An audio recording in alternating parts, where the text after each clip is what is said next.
औज़ुबिल्लाहिमिनश्शैतानिर्रजीम बिस्मिल्लाहिर्रहमानिर्रहीम। आज से इंशाअल्लाह ताला मैं आपके लिए कुछ अहादीस और कुछ कुरानी आयात और कुछ ऐसी आयत का तर्जुमा और तफसीर पेश करूँगी जो बहुत मशहूर है और जिनके पढ़ने से वैसे तो कुरान पाक का हर लफ्ज़ ही बहुत मुअत्तबर और बहुत बाअसर है, लेकिन इसके बावजूद कुछ ऐसी आयत हैं, कुछ ऐसे अल्फाज हैं जो बहुत बाअसर हैं, जिनका हमारी आम ज़िंदगी में बहुत बेहतरीन और बहुत अच्छा फ़र्क पड़ता है अल्लाह के फज़ल करम से।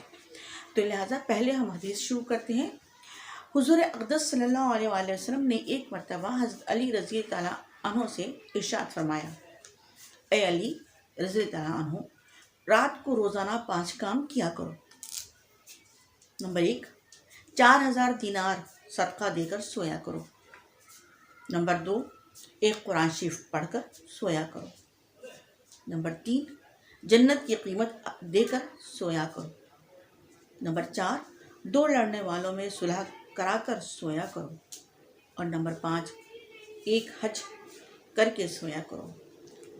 हज़रत अली रज़ी अल्लाह अन्हु ने अर्ज़ की, या रसूलुल्लाह सल्लल्लाहु अलैहि वसल्लम, ये अमर यानी ये काम मेरे लिए महान है, ये अमर महान है, मुझसे कब बन सकेंगे? फिर हुज़ूर सल्लल्लाहु अलैहि वसल्लम ने इरशाद फरमाया, नंबर 1, 4 मरतबा सूरह फातिहा यानी अलहम्द शरीफ पढ़कर सोया करो, उसका सवाब 4000 दिनार के बराबर है। नंबर 2, 3 मरतबा सूरह इखलास यानी कुल हुवल्लाहु अहद पढ़कर सोया करो, उसका सवाब एक कुरान मजीद पढ़ने के बराबर होगा। नंबर 3, 10 मरतबा इस्तग़फ़ार पढ़कर सोया करो, अस्तग़फ़िरुल्लाह रब्बी मिन कुल्लि ज़ंबिन अज़नबतहु। 2 लड़ने वालों में सुलह कराने के बराबर सवाब होगा।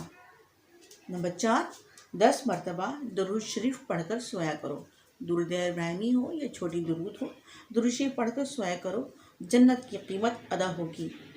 नंबर 5, 4 मरतबा तीसरा कलमा सुभानअल्लाह वल्हम्दुलिल्लाह वला इलाहा इल्लल्लाह वल्लाहु अकबर वला हौला वला कुव्वता इल्ला बिल्लाहिल अलियुल अज़ीम 4 मरतबा तीसरा कलमा पढ़कर सोया करो, एक हज का सवाब मिलेगा। इस पर हज़रत अली रज़ी ताला अन्हु ने फरमाया, अर्ज़ किया, या रसूलुल्लाह सल्लल्लाहु अलैहि वसल्लम, अब तो मैं रोज़ाना यही अमल करके सोया करूँगा। लिहाजा हम सबको भी चाहिए कि हम सब भी रोज़ाना सोने से पहले ये अमल कर लिया करें। अल्लाह हाफ़िज़।